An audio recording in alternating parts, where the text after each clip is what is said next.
আপনাদের পক্ষে শোনাচ্ছে আরো অনেক সংগঠন আছে আপনাদেরকে গতকাল আমরা জানতে চাই কর্মীদের গায়ে আর কত এই বিভক্ততা করা হবে আমরা জানতে চাই।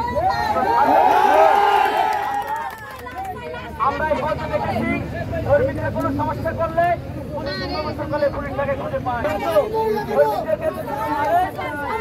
বাংলাদেশে আরো আপনারা 5 মিনিট আমি 5 মিনিট পরে আপনাদের কাছ থেকে আপনারা জানেন অতীতের ঘটনা আমাকে বুঝবেন না। আপনারা জানেন যে রানা পেলা যায় কিন্তু শ্রমিক হত্যা করা হয়েছে, শ্রমিক হত্যা করা হয়েছে। বিভিন্ন জায়গায় নাম বলে অনেকগুলো এই শ্রমিক হত্যার বিচার কিন্তু বাংলাদেশে হয় নাই। কি জানেন না হওয়ার কারণ একমাত্র আমরা যারা শ্রমিক আমরা এর ড্রাইভার, কেননা আমরা ঐক্যবদ্ধ থাকি না। এই যুগ